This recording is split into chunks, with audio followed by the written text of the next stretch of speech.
Já estamos ouvindo justamente a campainha e vamos direto do plenário. E retomando o julgamento conjunto da ação direta de inconstitucionalidade 5.277 Ministra Rosa e do Weber, recurso extraordinário vice-presidente do STF. 1.043.313, ambos sob a relatoria do ministro Dias Toffoli. Passo a colher os votos dos eminentes pares. A palavra está com o ministro Nunes Marques para que profira seu voto em ambos os feitos. Muito obrigado, presidente. Renovo meu boa tarde a todos. Eu vou me abster da leitura do relatório em razão de já adiantar o voto, venho acompanhando o eminente relator, e vou apenas Ministro Nunes Marques. Passar a leitura de um resumo. Direita, o princípio da legalidade é elemento basilar de estruturação de nosso sistema tributário. A previsão remonta ao célebre princípio da impossibilidade de se instituir tributos sem a consulta daqueles que serão responsáveis por suportá-la.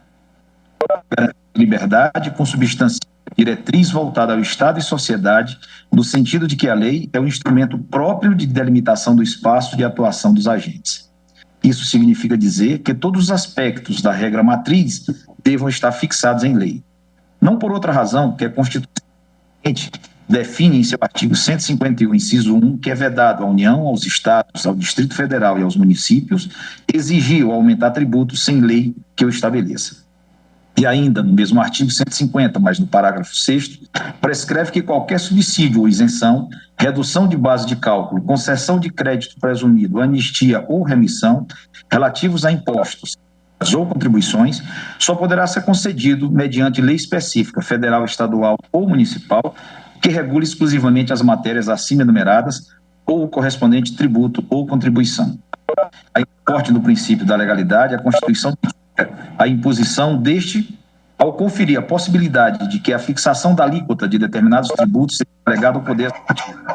Busca-se, com isso, flexibilizar a rigidez da legalidade para que o tributo possa atuar como instrumento de intervenção do Estado na realidade socioeconômica. Temos, na exceção, a confirmação da regra, uma vez que a mitigação do princípio da legalidade deve observar uma série de limites e parâmetros que serão definidos pela lei instituidora. Vejamos. Artigo 153. Compete à União instituir impostos sobre importação de produtos estrangeiros, exportação para o exterior de produtos nacionais ou nacionalizados, renda e proventos de qualquer natureza, produtos industrializados, operações de crédito, câmbio e seguro ou relativos a títulos ou valores mobiliários, propriedade territorial rural, grandes fortunas, nos termos de lei complementar, e no parágrafo 1º, é facultado ao Poder Executivo, atendidas as condições e os limites estabelecidos em lei, alterar as alíquotas dos impostos enumerados nos incisos 1, 2, 4 e 5. No artigo 177, parágrafo 4º, a lei que institui contribuição de intervenção no domínio econômico relativa às atividades de importação ou comercialização de petróleo e seus derivados, gás natural e seus derivados e álcool combustível deverá atender aos seguintes requisitos. 1. A alíquota da contribuição poderá ser, a linha B, reduzida e restabelecida por ato do Poder Executivo, não se lhe aplicando o disposto no artigo 150, inciso 3, a linha B. As hipóteses, portanto, guardam relação com o papel interventor do Estado. Tem-se que observar, na utilização deste instrumento, a parcimônia necessária. Com tal horizonte em mente, esta Suprema Corte tem procedido com a suavização da rigidez inerente ao princípio da legalidade tributária. Nesse sentido, cumpre e tem em mente o que decidido pela Corte quando da análise do RE 838.284 Santa Catarina, de relatoria do ministro Dias Toffoli, julgamento paradigmático para o tema e que contou com sólidas posições pela mitigação da legalidade estrita ao reconhecer a possibilidade de a lei atribuir a ato infralegal a redução e restabelecimento de alíquotas de tributo, desde que observados os parâmetros legalmente estabelecidos.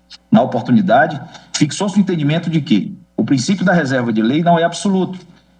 Caminha-se para uma legalidade suficiente, sendo que sua maior ou menor abertura depende da natureza e da estrutura do tributo a que se aplica.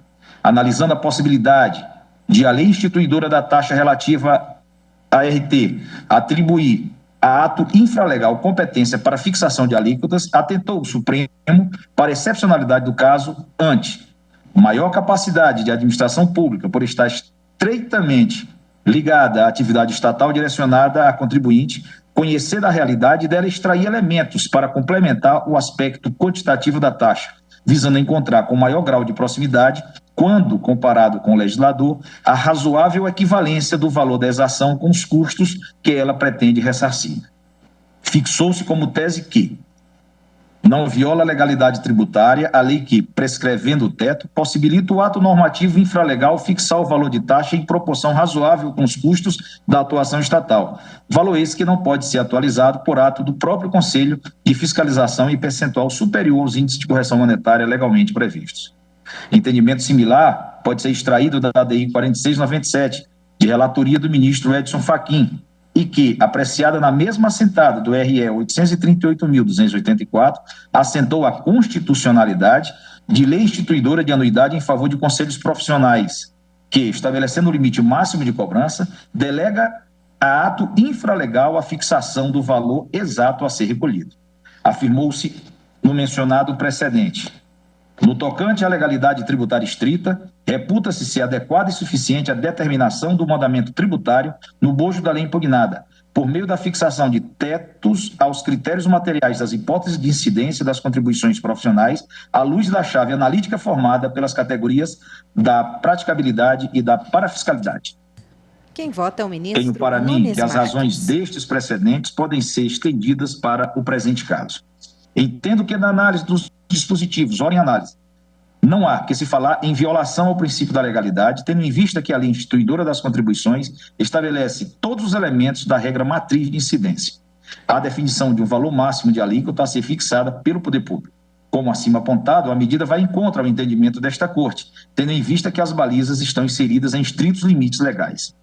Atento para o fato de que o restabelecimento das alíquotas por meio de decreto tem sido parcial, ou seja, a tributação das receitas tratadas na legislação ora em análise hoje se dá em patamar reduzido se comparada com as demais receitas tributadas pelo PIS/COFINS. Até por isso, se prevalecer o entendimento quanto à inconstitucionalidade da delegação, o efeito prático da medida não seria a ausência de tributação, mas sim a tributação pela alíquota cheia do PIS/COFINS, a revelar a possibilidade de que um contribuinte venha a se encontrar em situação pior do que já está hoje. A variação de alíquotas dentro dos parâmetros legalmente fixados se justifica dentro de um contexto de maior flexibilidade ao Poder Executivo para realizar políticas regulatórias por meio de atos infralegais, mas dentro da competência atribuída pelo legislador. Não podemos desconsiderar o risco de enrijecimento da administração e a necessidade de se conferir certo dinamismo para que se possa fazer frente aos desafios que surgem. Tal grau de atuação, desde que conferida e delimitada por lei, observa o princípio democrático e a vontade do legislador ao reconhecer a excepcionalidade necessária. Cumpre analisar o pedido subsidiário realizado pelo recorrente quanto à possibilidade de dedução das despesas incorridas correspondentes às receitas ora tributadas, à luz do artigo 195, parágrafo 12 da Constituição Federal. Destaco que, muito embora o tema não tenha sido objeto de apreciação no âmbito do plenário virtual para fins de reconhecimento da repercussão geral, o ministro relator, ao promover a substituição do recurso paradigma, destacou a necessidade de submissão da questão também ao plenário do Supremo. Por entender que a questão deve ser afetada à sistemática do artigo 1035 e seguintes do Código de Processo Civil, reconheço desde já a repercussão geral da controvérsia e estendo a análise da questão os respectivos efeitos. Entretanto, entendo improcedente o pedido formulado pela recorrente. Digo isso, pois o Supremo, ao analisar os efeitos dos artigos 195, parágrafo 12 da Constituição Federal, tem afastado as alegações de afronta ao princípio da não cumulatividade para as contribuições ao PIS e à COFINS, em deferência ao desenho traçado pelo legislador. Em julgamento, termos, menciona processos que tratam da base de cálculo das contribuições PIS e redator para o COFINS. acordo o ministro Edson Fachin. Ante o exposto, senhora presidente, acompanho o eminente relator em ambas as conclusões, tanto para negar provimento ao recurso extraordinário, como para julgar parcialmente procedente a ação direta para dar interpretação conforme a Constituição Federal aos parágrafos 8 e 9 do artigo 5º da Lei 9.718/98, incluídos pela Lei 11.727/2008, estabelecendo que as normas editadas pelo Poder Executivo com base Nesses parágrafos, deve observar a anterioridade nonagezimal prevista no artigo 150, inciso 3, a linha C da Constituição Federal. É como voto. Agradeço ao ministro Nunes Marques, que está a acompanhar o eminente relator, e passo a palavra ao eminente ministro Alexandre de Moraes. Boa tarde, presidente. Cumprimento Vossa Excelência, cumprimento a ministra Carmen, a todos os ministros, também ao vice-procurador-geral da República, o doutor Humberto Jacques, ao professor José Levi, advogado-geral da União, a todos os advogados que fizeram sustentações orais e sempre contribuindo para que o tribunal possa chegar ao melhor termo de julgamento. Presidente, eu quero iniciar parabenizando-a pelas palavras iniciais referentes à comemoração hoje do aniversário da Declaração Universal dos Direitos do Homem, como Vossa Excelência disse, assinada em Paris em 10 de dezembro de 1948, que constitui a mais importante conquista dos direitos humanos fundamentais em nível internacional. É a primeira vez que houve essa internalização dos direitos humanos. Isso sempre lembrado pelo ex-ministro dessa casa, professor Francisco Rezec, que apontava e continua sempre apontando que foi o primeiro grande momento em que o direito internacional se preocupou de forma consciente, de forma organizada, sobre o tema direitos humanos.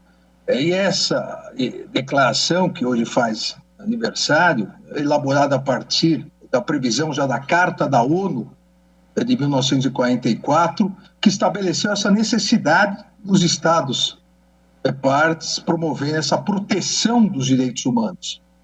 A própria composição na Organização das Nações Unidas, e aqui também faço essa lembrança, de uma comissão de direitos humanos presidida à época por uma das mulheres mais obstinadas na defesa dos direitos humanos e da igualdade de gênero, a primeira-dama dos Estados Unidos, Eleanor Roosevelt.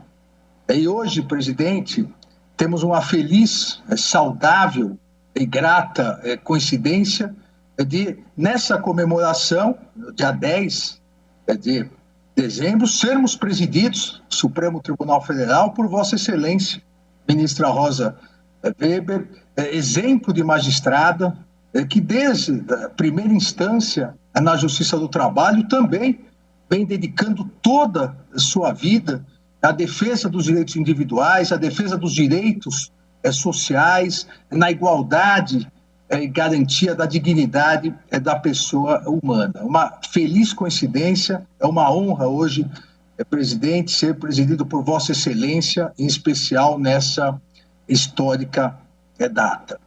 Presidente, essa declaração, a Declaração Universal dos Direitos Humanos, reafirmou a crença dos povos das Nações Unidas nos direitos humanos fundamentais, na dignidade, no valor da pessoa humana, na igualdade de direitos, na promoção do progresso social, na melhoria das condições de vida, e sua ampla liberdade. Missão constitucional diária dessa Suprema Corte, no sentido de conceder efetividade e eficácia a todas essas previsões. A Corte tem essa missão, essa importantíssima missão de concessão de efetividade e eficácia. Então, novamente, presidente, parabenizo Vossa Excelência pela lembrança dessa importante data. Aqui, presidente, em relação aos julgamentos, tanto da ADI quanto do RE, vou ser extremamente sintético, uma vez que o eminente ministro relator, ministro Dias Toffoli, detalhou em seu voto todas as questões importantíssimas. Não há dúvida que a Constituição Federal de 1988 consagrou um sistema tributário nacional como diretriz básica do direito tributário, e com duas características muito importantes. a rigidez e a complexidade.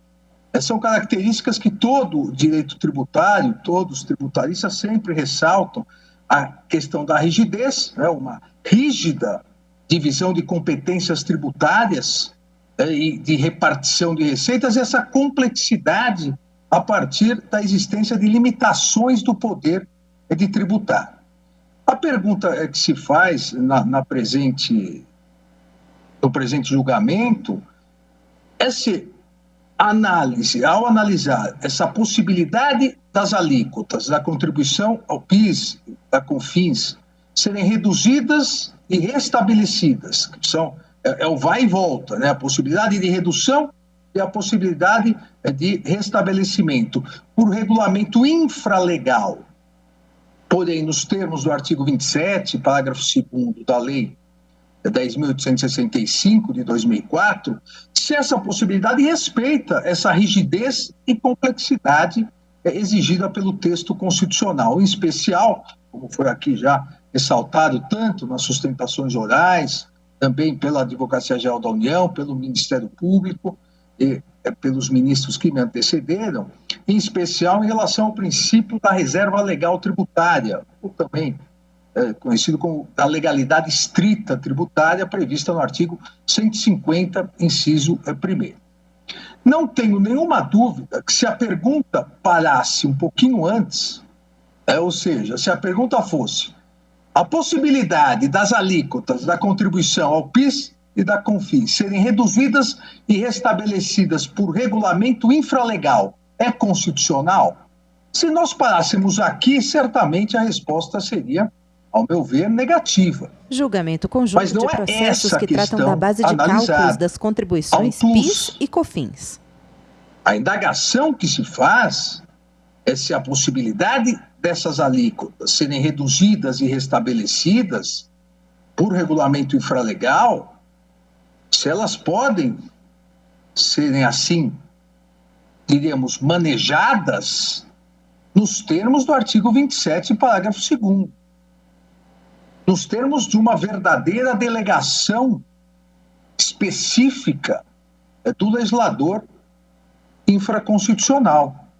O que se tem no caso concreto no RE, o que se tem abstratamente na ADI, é que todas as hipóteses de incidência do PIS e da COFINS foram bem delineadas nas leis 10.637 e na 10.833, que previram, inclusive, as alíquotas, 1,65% da PIS e 7,6% COFINS, redação original. Agora, por questões político-tributárias, a Lei 10.864 de 2004 previu a possibilidade dessa modulação, ou seja, dessa redução e posterior restabelecimento das alíquotas. Ou seja, dentro da rigidez e complexidade, a lei não alterou as alíquotas. A lei não permitiu que o Poder Executivo estabelecesse alíquotas superiores. O que a lei disse dentro da possibilidade e tratamento de questões político-tributárias, inclusive de incentivo à economia? A lei estabeleceu que aquelas alíquotas, 1,65 e 7,6, são o teto, podendo o Poder Executivo diminuí-las, podendo voltar, desde que não ultrapasse o teto. A lei poderia especificar, o Poder Executivo pode estabelecer 7,6, 7,5, 7,4, 7, ou seja, poderia do 0 ao 7,6, do 0 a 1,65, não. A lei, de forma expressa e específica, estabeleceu o teto, aquelas alíquotas previstas como teto, e a possibilidade de uma modulação sempre a favor do contribuinte. Aqui me parece que a questão que mereceria ser melhor tratada é exatamente essa, sempre a favor do contribuinte, porque as alíquotas estão estabelecidas, 1,65 e 7,6. qualquer alteração será sempre a favor do contribuinte. Ah, mas depois voltou. Mas não prejudicou o contribuinte. Porque a previsão do teto beneficiou, porque antes não era teto. Antes era uma alíquota única. O que a lei veio a fazer foi transformar a alíquota única num teto.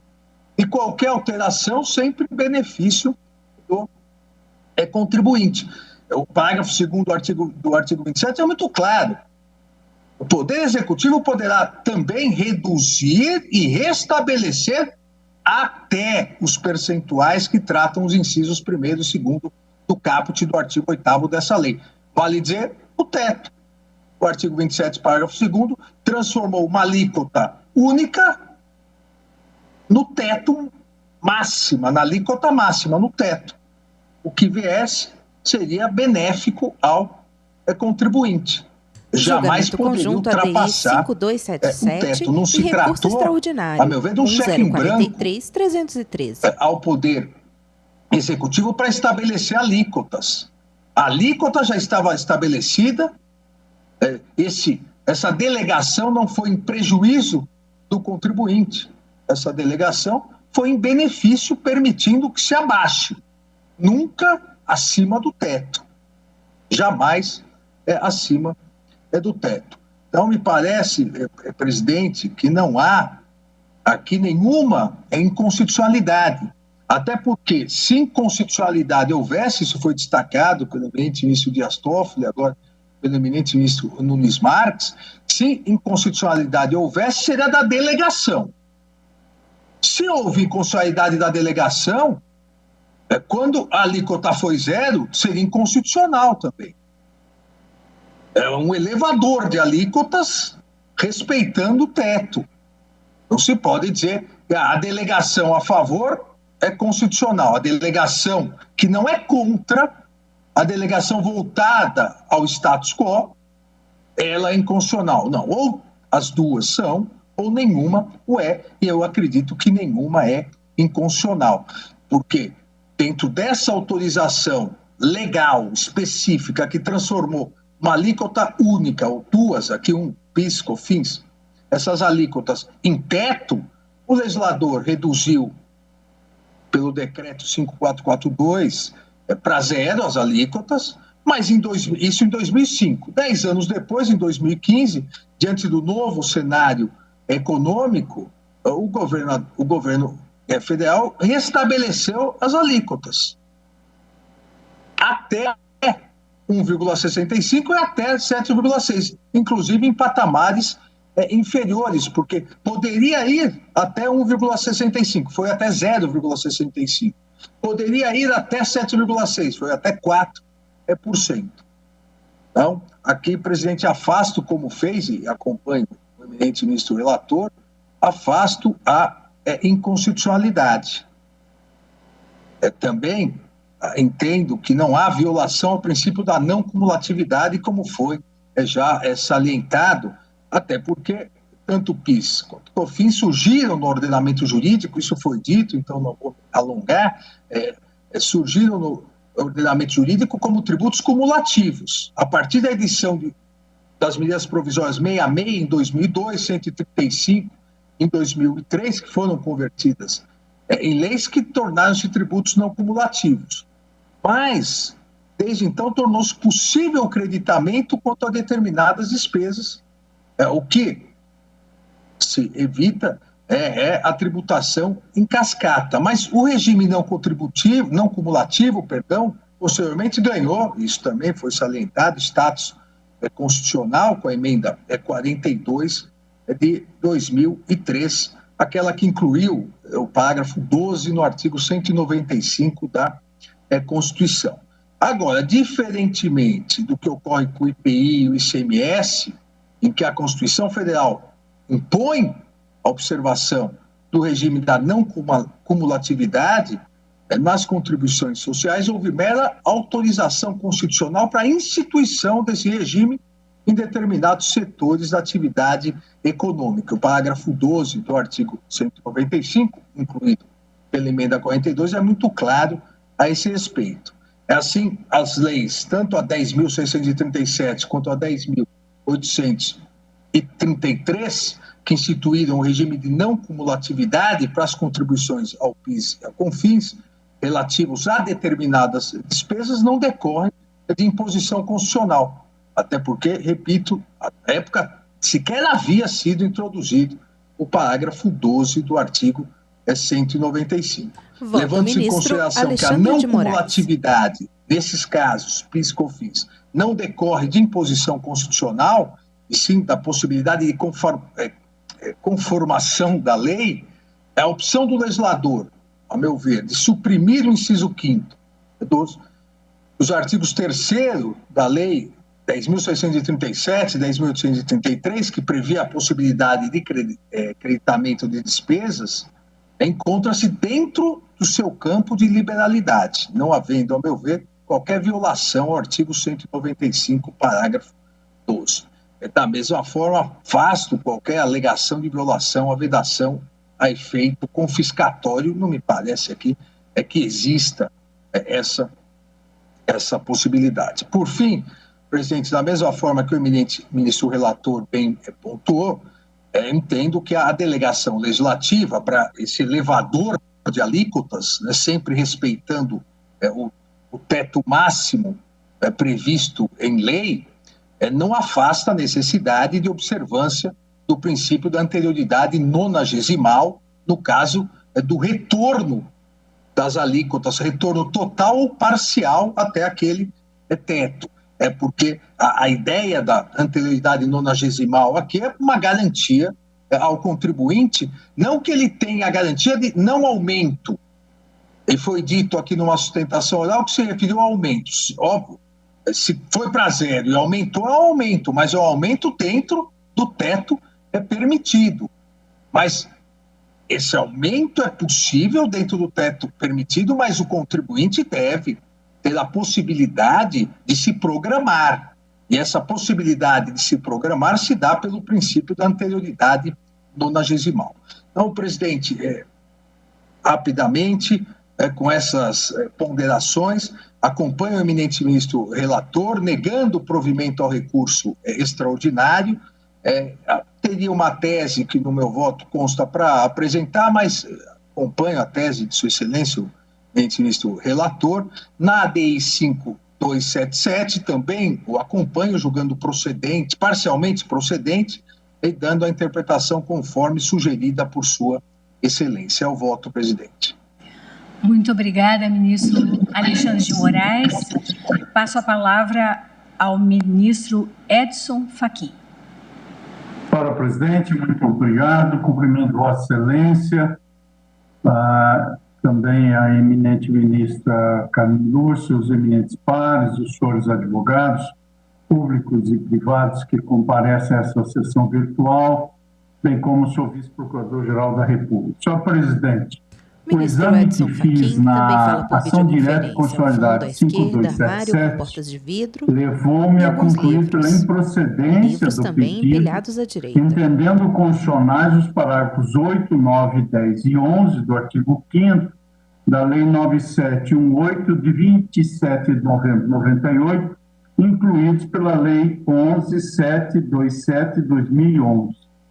E os estudos conexos que fiz no recurso extraordinário 1.043.303 levaram-me a concluir pelo desprovimento do recurso extraordinário interposto, entendendo que são constitucionais o artigo 27 e o respectivo parágrafo 2º da Lei 10.865 de 2004 e, consequentemente, os decretos que, com base nele, reduz e restabelece as alíquotas de PIS e COFINS. Nada obstante as sustentações em sentido diverso, cumprimento o voto acutíssimo proferido pelo eminente ministro Dias Toffoli.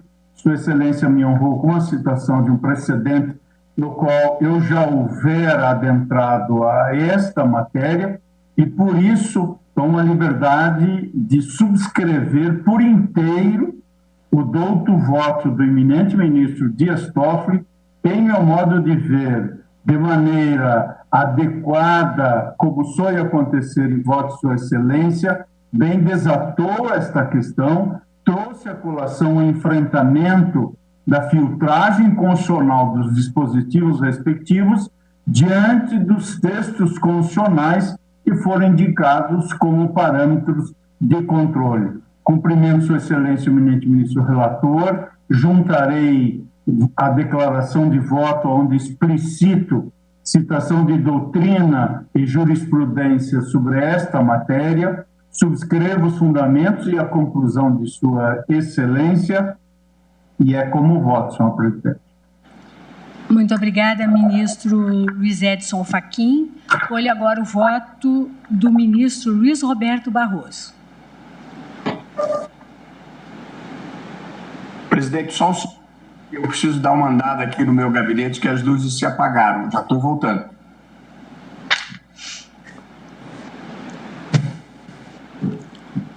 Fiat Lux. Plenário julga processos onde se questiona a incidência de PIS, COFINS sobre despesas financeiras decorrentes de empréstimos e financiamentos de pessoas jurídicas e sobre a revenda de álcool. Aqui no Supremo, quando você fica parado muito tempo, eles apagam. Ministro Luiz Roberto Barroso. Na hora, Vossa Excelência... Ao fundo, estante de madeira chamou repleta meu de nome. livros. Eu preciso de luz, não de escuridão. Essa é a verdade. Eu devido de Vossa Excelência. Vossa Excelência tem luzes próprias. Ministro Dias Toffoli. Obrigado, ministro Dias Toffoli. Presidente, eu preciso dizer que eu tive algumas dúvidas e angústias do meu coração nesse caso, pelo desconforto que sinto em matéria tributária, onde o risco do abuso é sempre grande. Há duas áreas em que o risco do abuso é grande, matéria tributária e matéria penal. E eu tenho temores dessas delegações legislativas, para ser sincero. E a ausência de controle na manipulação dessas alíquotas tributárias. Porém, eu preciso dizer que a exposição do ministro Dias Toffoli, depois acompanhado pelos eminentes ministros, eu aplaquei um pouco as minhas dúvidas. E, embora me reserve o direito de continuar repensando a matéria,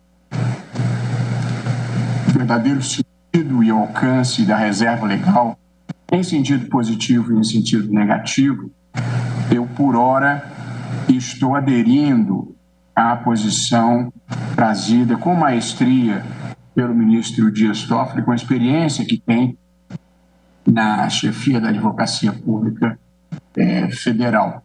De modo que, com algumas dúvidas e angústias, eu, nesse momento, vou considerar válida essa delegação legislativa prevista no artigo 27, parágrafo 2º da Lei 10.865 de 2004, inclusive pelo argumento de que, quando instituída e utilizada nos seus primeiros tempos antes desse último decreto, foi usado, na verdade, a favor do contribuinte, e tudo que teria ocorrido aqui seria a volta ao regime da legalidade. Portanto, neste caso específico, talvez não se possa vislumbrar uma ameaça ao contribuinte. É claro que, quando há a majoração, o contribuinte é afetado e nós teremos aí a anterioridade nonagesimal. Mas, no fundo, se decreto não houvesse, prevaleceria a alíquota mais elevada do que a que se tinha.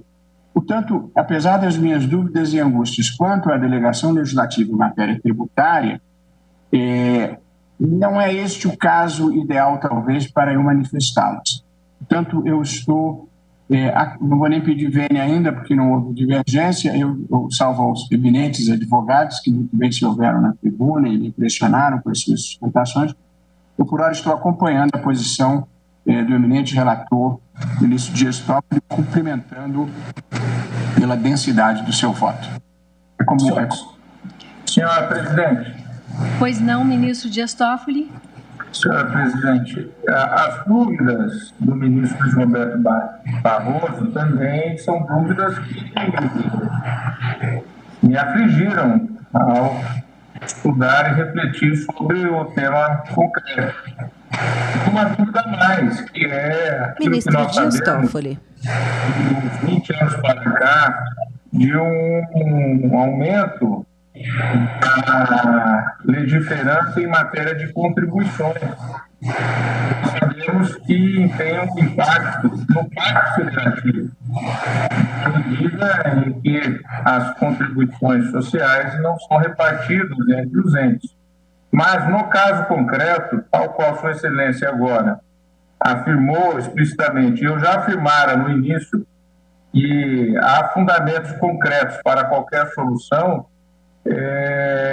eu optei por privilegiar a posição do legislador no debate político sobre a questão.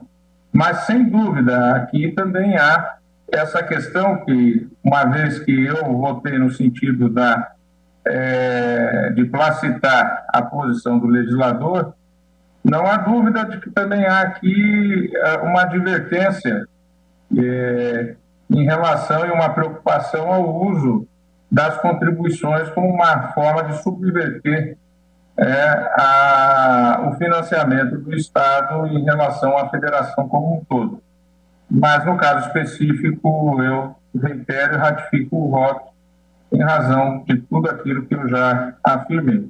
Mas as dúvidas são, sem dúvida nenhuma, também presentes na minha mente. Mas chega um momento que nós temos que decidir. Chega um momento que nós temos que emitir a nossa posição. E aí eu optei por essa deferência ao debate político que surgiu do Parlamento.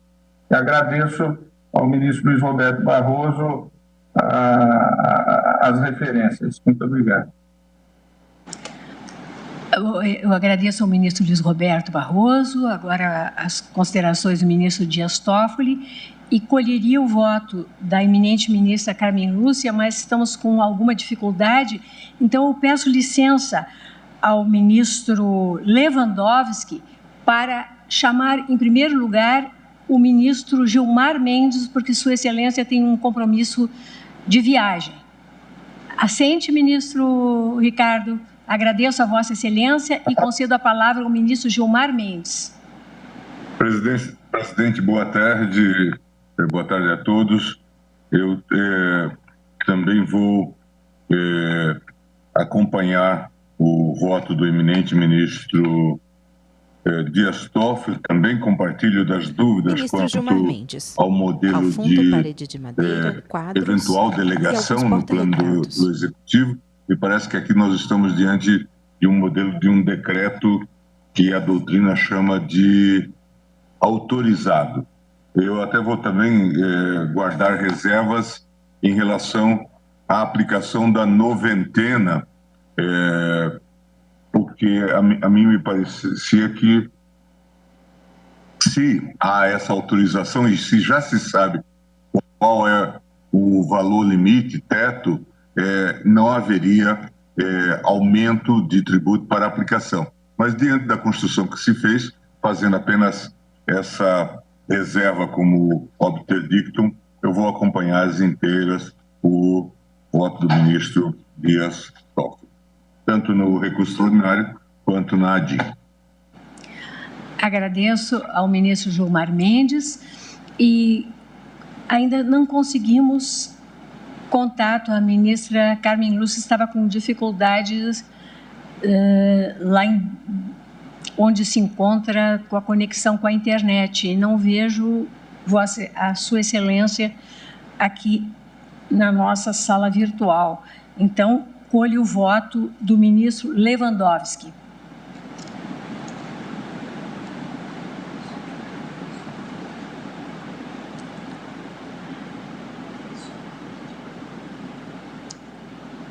Julgamento conjunto ADI 5277 e recurso extraordinário 1043-313. Sobretudo, não apenas pela condução que faz com muita firmeza desta sessão jurisdicional, mas, sobretudo, pelo belíssimo e oportuno discurso que Vossa Excelência trouxe à colação, lembrando a todos que hoje é o Dia Internacional dos Direitos Humanos.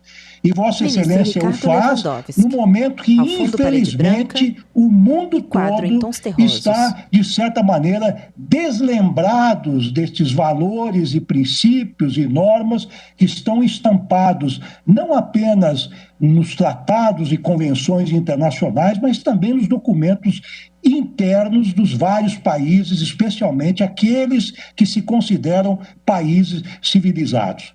Sobretudo, senhor presidente, os direitos de terceira geração, que é o direito à paz, ao desenvolvimento, à autodeterminação, à proteção dos direitos humanos, estão absolutamente carentes de uma observância mais estrita, de um cultivo mais acendrado por parte não apenas das autoridades, mas de todos aqueles que habitam este planeta. Portanto, senhor presidente, sejam as minhas primeiras palavras para homenageá-la pelo oportuno e vertical discurso que Vossa Excelência proferiu ao início desta sessão de julgamento.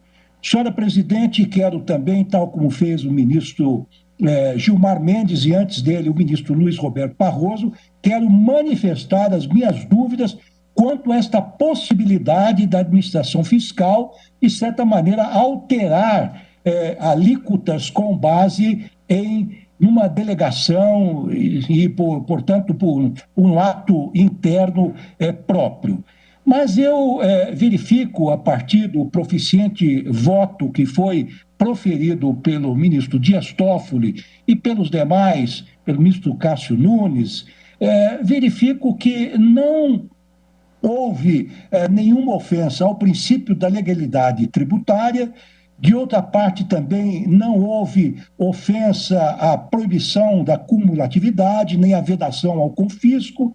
E de mais a mais, senhor presidente, eu verifico que as alíquotas passaram pelo teste do crivo da proporcionalidade, ou seja, não há, a meu ver, neste caso, nenhum excesso. São alíquotas, a meu ver, razoáveis e a administração manteve-se, portanto, não só dentro dos lindes da lei e do decreto, como também dentro dos lindes da proporcionalidade e da razoabilidade. Portanto, senhor presidente, eu acompanho integralmente a conclusão a que chegou o ministro Dias Toffoli, tanto na ação direta de inconstitucionalidade, quanto também no recurso extraordinário como voto. Agradeço ao ministro Lewandowski e passo a palavra ao eminente ministro Marco Aurélio para o seu voto. Ante a síntese do voto, merecerei acerto a palma de ouro. Fixo algumas premissas. A primeira premissa: a Constituição Federal é refratária à delegação. Ministro Marco Aurélio fala por videoconferência. Isso decorre do disposto no artigo 25 estante de madeira repleto de livros à esquerda, um quadro com uma foto do ministro ainda jovem. Qual foi o tratamento emprestado às delegações apanhadas pela Constituição de 1988? Foi o seguinte: ficam revogadas a partir de 180 dias da promulgação da Constituição, e eu penso que já se passaram 180 dias. Sujeito este prazo à prorrogação por lei, princípio da legalidade, lei no sentido formal e no sentido, portanto, abstrato, todos os dispositivos legais que atribuam ou deleguem a órgão do Poder Executivo competência assinalada pela Constituição ao Congresso Nacional, especialmente no que tange e aí há um elenco de situações. Ante o disposto no artigo 25 do ABCP, é inconcebível, nos dias atuais, ainda que isso parta do próprio Congresso, a delegação ao Executivo na prática de ato atribuído a ele, Congresso, pela Constituição Federal. E é princípio básico tributário da legalidade. Decorre do disposto no artigo 150, inciso 1 da Constituição Federal. Qual é a matriz das contribuições, a regra matriz das contribuições? É a que se encontra, e já estou tomando muito tempo do colegiado, no artigo 149, mas devo fundamentar o voto porque vou adotar parcialmente ótica diversa da prevalecente até aqui. É que decorre do artigo 149 do corpo permanente da Constituição de 1988. Vem-nos dela, Constituição, compete exclusivamente à União instituir contribuições sociais de intervenção no domínio econômico e de interesse das categorias profissionais ou econômicas como instrumento de sua atuação nas respectivas áreas, observado o disposto nos artigos. Aí se tem, e aqui eu excluo, no caso concreto, a incidência desse dispositivo 146.3, no que remete à disciplina lei complementar. Basta uma lei ordinária para reger a matéria versada nesses dois processos. 151, que diz respeito ao princípio da legalidade. Tributo só pode ser criado, só pode ser aumentado, eu digo só pode ser reduzido, já que o administrador está vinculado à lei, por lei. Enquanto o particular pode fazer tudo que não esteja proibido em lei, o administrador só pode fazer o que está autorizado em lei.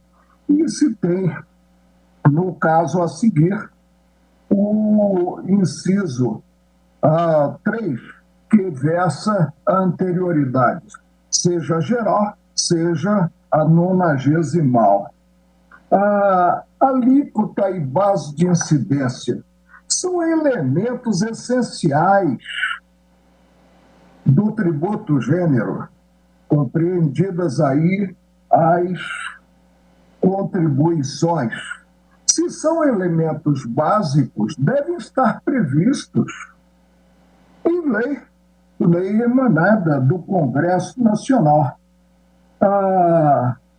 Não cabe, presidente, dar uma no cravo, outra na ferradura. Não cabe dizer-se que se a lei ou se o ato do Executivo, corrijo-me, Julgamento conjunto ADI 5277 e recurso extraordinário 1043-313. Esse ato é discrepante da Constituição Federal. Mas se reduz tributo, é um ato harmônico com a Constituição Federal. E a Constituição excepciona certas situações jurídicas em que é possível a atuação do todo-poderoso chefe do Poder Executivo. E essas situações, porque a regra é o afastamento da delegação de ato próprio do Congresso ao Executivo, essas exceções estão nos artigos 153, parágrafo 1º, não vou fazer a leitura, 155, parágrafo 2º, inciso 12, a linha H e parágrafo 4º, E 177, parágrafo 4º, inciso 1, a linha B. Então, o que nós temos? Nós temos a ADI. Nós temos a ADI e, na ADI, se impugna a atuação do Poder Executivo, que implicou a majoração, sim, porque se cogita da redução e do restabelecimento, implicou fixação, pelo menos, das contribuições, dos percentuais alusivos às contribuições. Mas o fez no tocante ao álcool, inclusive para fins carburantes. Ora, quanto ao álcool, a exceção está contemplada no artigo 177, parágrafo 4º, inciso 1, a linha B, a que me referi. Então, é improcedente o pedido formalizado na ADIM, e assim concluo. Mas tem-se o julgamento conjunto do recurso extraordinário a 1.043.313. E aí não se versa nesse recurso extraordinário. Eu não acredito que o contribuinte, que é o recorrente, daria um tiro no pé. Não se versa redução de tributos. Se versa, sim, o manuseio de alíquotas, mas não a teor da exceção contemplada na Constituição Federal, no que aponta como regra a atuação do Congresso. Versa, no caso, a contribuição para o PIS e COFINS sobre as receitas financeiras auferidas pelas pessoas jurídicas sujeitas ao regime não cumulativo. Aqui não se cogita da comercialização deste ou daquele produto. Aqui não se cogita de situação concreta enquadrável na exceção a que me referi ou em uma das outras exceções também por mim referidas. Versa-se simplesmente ato do Executivo presente em si, ato praticado mediante o decreto 8.426, presente em si receitas financeiras auferidas pelas pessoas jurídicas sujeitas ao regime não cumulativo. Poderia o Executivo adentrar esse campo? Poderia, usurpando a competência do Congresso. Mas a Constituição Federal já não fala em delegação, porque não houve delegação para o Executivo dispor sobre essa hipótese de incidência. A usurpação, muito menos, está agasalhada e está referendada pela lei das leis, que a todos indistintamente submete, inclusive ao guardião dela, que é o Supremo. Ora, se firma a premissa segundo a qual não se tem autorização constitucional para a atividade desenvolvida mediante decreto pelo presidente da República, tem o que procede: o inconformismo do contribuinte.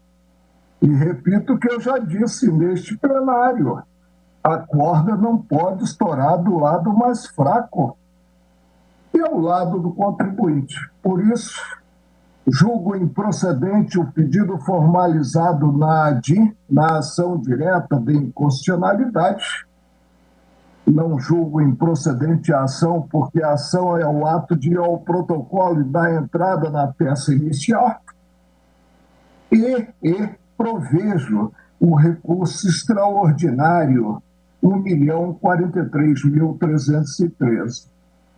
É como voto, presidente. Agradeço ao ministro Marco Aurélio. Infelizmente, não poderíamos colher o voto da ministra Carmen Lúcia, porque não conseguimos restabelecer a conexão com Sua Excelência. E eu, pedindo todas as vênias ao eminente ministro Marco Aurélio e também ao ministro Edson Fachin, no ponto em que divergiu do eminente relator, estou subscrevendo na íntegra tanto as preocupações do eminente relator, quanto os fundamentos que levaram Sua Excelência a votar nos moldes aqui expostos com a maestria que lhe é peculiar. Por isso, eu também nego provimento ao recurso extraordinário e provejo, em parte, a ação direta de inconstitucionalidade, ou, melhor dizendo, julgo-a parcialmente procedente para dar interpretação conforme aos parágrafos 8º e 9º do artigo 5º da Lei 9.718 de 98, incluídos pela Lei 11.727 de 2008, estabelecendo, tal como Sua Excelência, que as normas editadas pelo Poder Executivo, com base nesses parágrafos, devem observar a anterioridade 90ª prevista no texto da nossa Constituição. Eu submeto... Senhora presidente? Pois não, ministro Fachin. Se Vossa Excelência muito gentilmente me permitir, apenas para registrar que eu acompanhei integralmente o eminente ministro relator. Esse foi o meu voto. Ministro Fachin, então eu peço escusas a Vossa Excelência, mas pelas minhas anotações, Vossa Excelência acompanhou integralmente o relator, seguramente eu fiz uma anotação equivocada, no que tange ao recurso extraordinário. Vossa Excelência negou-lhe provimento, tal qual o relator. Mas quanto à ADI, eu anotei que Vossa Excelência havia julgado improcedente o pedido. Então, Vossa Excelência, eu retiro da corrente, digamos, minoritária. E peço escusas mais uma vez. Realmente foi uma falha da minha anotação aqui. Submeto agora ao plenário a tese proposta pelo eminente relator, embora entenda pelas manifestações que todos a elas aderiram, mas, ou melhor, não colhi o voto do ministro Marco Aurélio, mas submeto a tese. É constitucional a flexibilização da legalidade tributária constante do parágrafo 2º do artigo 27 da Lei 10.865/04, no que permitiu ao Poder Executivo, prevendo as condições e fixando os tetos, reduzir e restabelecer as alíquotas da contribuição ao PIS e da COFINS incidentes sobre as receitas financeiras auferidas por pessoas jurídicas sujeitas ao regime não cumulativo, estando presente o desenvolvimento de função extrafiscal. Esse é o texto da tese apresentada pelo ministro Dias Toffoli. Colho o voto do ministro Marco Aurélio a respeito, porque sei...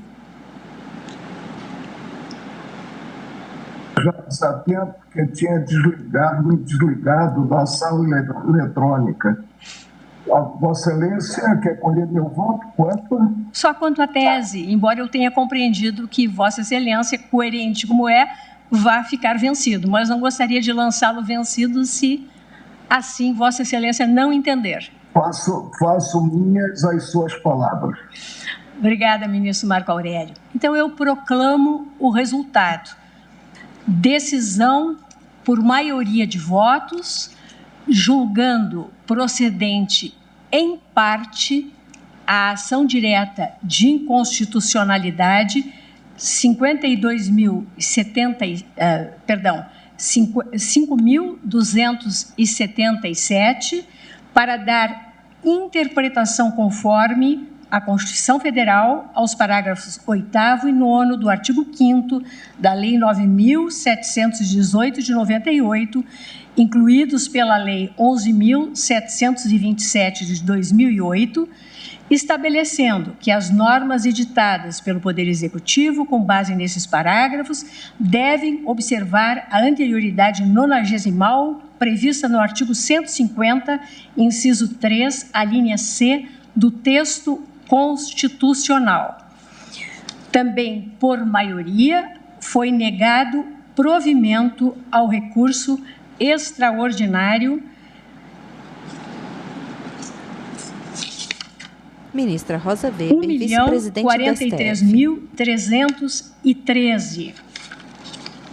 Vencido o ministro Marco Aurélio.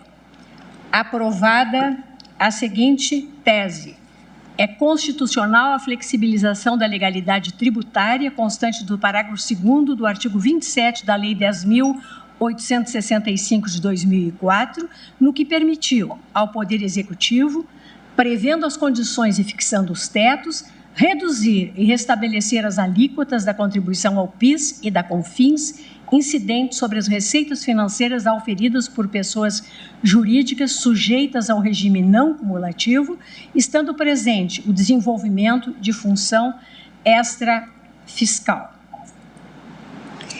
Julgamento... Pois não?